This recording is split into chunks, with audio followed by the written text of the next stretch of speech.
अनि टक्क यति लगाइसकेपछि ल बब्बाल देखियो है। अहिले चाहिँ म दमक बजारमा छु। चाहिँ मैले ट्रिटमेन्ट स्टार्ट गरिसकेँ। यहाँ टक्क बसिरहेको छ, तर हिजोभन्दा एकदम हेल्दी छ होइन। यस्तो छ साथीहरू भाटबटेनीको हालत, यस्तो छ। यी बाटोहरू चाहिँ अनि पुरै है अब ठाउँमा पहाडको भन्दा अफरोड बढी हान्नुपर्छ यो। हेलो साथीहरू, सबैजना नमस्कार। मेरो नयाँ ब्लगमा तपाईँहरू सबैजनालाई स्वागत छ। आज चाहिँ म दमक जान लागिरहेको छु एन्ड मोटो ब्लग गर्नेवाला छु।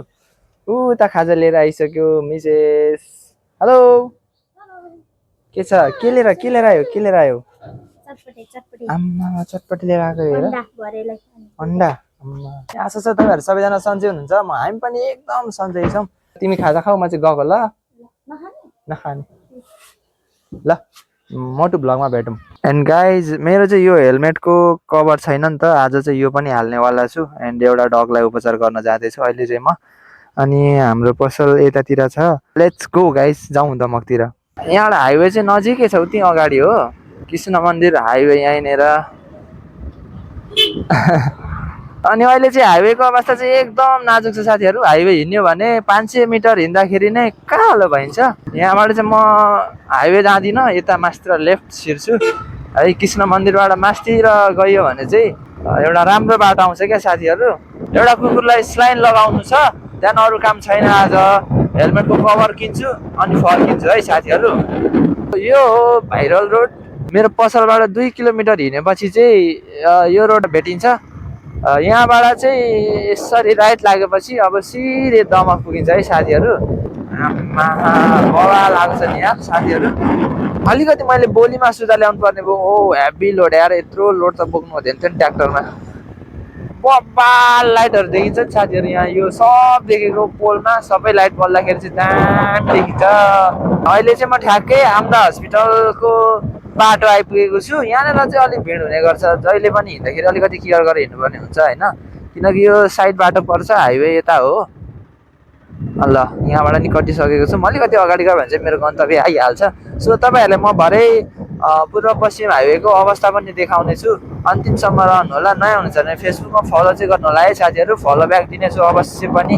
अनि मेरो भिडियोमा भएको कमी कमजोरीहरू चाहिँ हजुरहरूले मलाई कमेन्ट गरिदिनु भयो भने म अर्को भिडियोमा सुधार गरेर ल्याउनेछु। प्लिज गाइज कमेन्ट गर्नु होला है त, सपोर्ट गर्नु होला, full support. You can see guys, यो चाहिँ बन्दै गरेको गुम्बा हो। अनि सो यो चोकको नाम गुम्बा चोक हो। यहाँबाट अलिकति अगाडि गएपछि लेफ्ट जान्छु, यहाँबाट लेफ्ट लिउँ। त्यस पछाडि म घर पो बिर्सेँ क्या हो त्यो दाइहरूको है। सो माथि गएर भेट्नेछु। एन्ड गाइज अहिले चाहिँ म आइसकेको छु डग राखेको ठाउँमा, माथि छतमा आइसकेको छु है। यहाँ छतमा अनि मैले उपचार गर्ने डग चाहिँ यहाँ छ। आउँदैछ, आऊ आऊ आऊ आऊ आऊ आऊ। भाग्न पो खोजेको क्या हो। मसँग डरायो, तर आज निकै हेल्दी रहेछ पप्पी। ऊ ठिक भइसकेछ। स्लाइनको त्यो चाहिँ पुरै काटेछ। आऊ आऊ आऊ, केही गर्दिनँ, आऊ। सो यहाँबाट दमक पनि एकदम राम्रो देखिन्छ है साथीहरू। यु क्यान सी पछाडि कस्तो दामी भ्यू आइरहेको छ नि होइन। यता घाम लागिरहेकोले गर्दा बब्बाल देख्छ साथीहरू। यो चाहिँ देखिरहेको दमक बजार हो है। सो अहिले चाहिँ म दमक बजारमा छु साथीहरू। दमकमा बस्नुहुने मान्छेहरूले कसैले आफ्नो घर चिन्नुहुन्छ? यो चाहिँ गुम्बा चोकको माथिदेखि अलिक गुम्बा चोक साइडबाट देखाउँदैछु। तपाईँहरू बस्ने घर कुन हो चिन्न सक्नुहुन्छ साथीहरू? ल त कमेन्ट गरिहाल्नुहोस्। तर कसम यार, यहाँ आएपछि एकदम मजा आउँछ। सो ढिला नगरी अब तलको भाइ आउनुहुन्छ अनि कुकुरलाई स्लाइन लगाइहालौँ। फर्किनु पनि पर्ने हुन्छ, रात पर्छ फेरि होइन। हामीले हेलमेटको त्यो कभर पनि किन्नु छ। मैले उपचार गर्ने कुकुरको घर चाहिँ यहाँ है, यहाँभित्र छ। सो उसलाई चाहिँ मैले आफैले तानेर यहाँ ल्याइसकेको छु।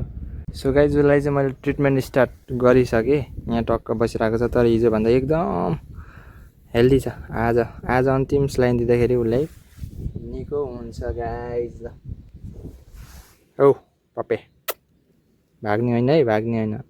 ए आज त दिन थालिहाल्यो नि साथीले। सो गाइज, मैले काम सकिसकेँ। अब चाहिँ यहाँबाट बाइकको यो लगाउन लागौँ है। सो फाइनल्ली मैले चाहिँ काम सकिसकेको छु। अलिकति टाइम लाग्छ नि त स्लाइन लगाउनको लागि। सो झमक्कै रात नै पर्ने बेला भइसकेको रहेछ। यलम्बर चोकै साथीहरू। तर लास्टै टाउको दुख्यो क्या मेरो चाहिँ, घाँटी गलेर मर्ने बेला भयो। हेलमेटहरू त जस्तो भनौँ त्यस्तै पाउँछ साथीहरू, यहाँ लिन आउन सक्नुहुन्छ तपाईँहरू। उब्बर दमकको यो सगरमाथा पेट्रोल पम्पदेखि अलिकति भित्र पर्छ सामने। यसले चाहिँ होइन रहेछ तर मिलिहाल्यो, अब यही लगाऊँ, धुलो छेकिहाल्छ। ल यी साथीहरू लियो है, अघि अर्कै लिएको थियौँ फेरि अर्कै लगायौँ, यो चाहिँ ट्याक्र्याक्कै मिल्यो। अनि यो चाहिँ अब यसरी ब्लग बनाउनु पर्छ कि अहिले चाहिँ। ल है साथीहरू सिङ पनि हालियो है, कान भन्नु कि सिङ भन्नु यसलाई। अनि टक्क यति लगाइसकेपछि ल बब्बाल देखियो है। ल ल थ्याङ्क यू ब्रदर। ल अब पैसा तिरौँ अनि जाउँ है त, लाग्यो ल ब्रदर। ल है साथीहरू हेलमेट हाउसबाट पनि हिँड्यो, रात पर्यो, यो त पुस्की पुल हौ। झन्डै लडे। ल साथीहरू कस्तो छ लुक कमेन्ट गर्नु त। अब चाहिँ यो झमक्कै रात पनि परिसकेको छ। सो यहाँबाट अब हामी छिटो छिटो गरेर जानुपर्ने हुन्छ। मैले बाइकको चाबी भित्रै छोडेँ। अनि अहिलेको रोडको अवस्था चाहिँ यस्तो छ साथीहरू, सबै खाल्टा र खुल्टी होइन, बिचा बिचामा पुल। अनि अलिकति जोगिएर कुदाउनु पर्ने हुन्छ क्या। अब जस्तो अब मैले स्पिड कुदाएँ भने अघि नराम्रो साउन्ड आउँथ्यो होइन। अब मैले यसरी हेलमेटको कभर लगाएपछि चाहिँ आई होप अलिक राम्रो आवाज आएको हुनसक्छ। मलाई पनि धुलोमा अब चाहिँ सजिलो भयो है।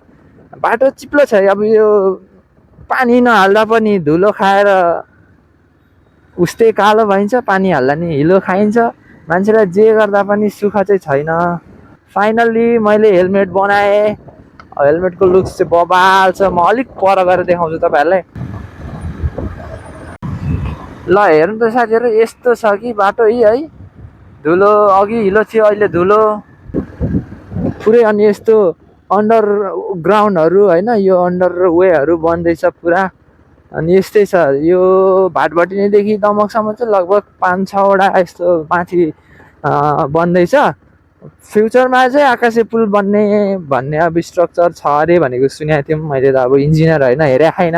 So elegant, so beautiful, like looking a wow. And guys भाटभटिनीको अवस्था चाहिँ ब्याड लक। जेनजी आन्दोलनमा जलेर एकदम तनावग्रस्तमा होइन, नराम्रो। यहाँनिर भाटभटिनी जलेर निकैको रोजगार पनि खोसिएको छ होइन। यस्तो छ साथीहरू भाटभटिनीको हालत। अनि यसरी नै जुन ठेलामा निकै पसलहरू चल्थ्यो त्यो पनि अब गायब भएको छ। कस्तो छ है कन्डिसन, यो हेर्दा त साह्रै नमजा लाग्छ नि। यस्तो छ यार भाटभटिनीको अवस्था, यसले के गरिदिएको थियो होला र जलाउनु, गाह्रो छ साथीहरू। सो लुक चाहिँ यस्तो छ है साथीहरू, यार बब्बाल लागिरहेको छ। अब तपाईँहरूलाई जस्तो लाग्यो नि, मलाई चाहिँ दामी छ जस्तो लागिरहेको छ। लगाइछ अब भने म सिधै उर्लाबार जान्छु, एउटा रेबिसको भ्याक्सिन हान्नु छ होइन। ओ सरी म रोडमा छु नि त, त्यही भएर है अलिकति। अनि ल बाई बाई भाटभटिनी, राम्रो भएदेखि त यहाँ आएर घुम्न हुन्थ्यो है, अब ब्याड लक। सो अब सरासरी पसल जान्छु, भ्याक्सिन लिएर उर्लाबार जान्छु, अनि आएर भेट्छु तपाईँलाई। यस्तो छ यी बाटोहरू चाहिँ। अनि पुरै है अब ठाउँमा पहाडको भन्दा अफरोड बढी हान्नुपर्छ यो गाडी हिँड्दा हिँड्दा। एन्ड धुलो हेर्नु न गाइज अगाडि। आज त डर छैन, धुलोसँग बाल छैन मैले, किनकि कालो भाइजर लगाएको छु। ल साथीहरू यो चाहिँ उर्लाबारी हो है, उर्लाबारीबाट फर्किँदैछु म। सो गाइज अहिले चाहिँ सबै काम सकेर म कोठा आइसकेको छु है। अब चाहिँ बेबीले खाना बसिँदैछन्, अनि अब चाहिँ खानासाना खाएर सुत्ने हो है। आजको लागि चाहिँ भिडियो यति नै, मन पऱ्यो भने कमेन्ट गर्नु होला। अनि आजको भ्लग कस्तो थियो मनैदेखि कमेन्ट गर्नु चाहिँ नबिर्सिनु होला भन्दै गुड नाइट, भोलि भेटौँला, bye bye, bye bye guys.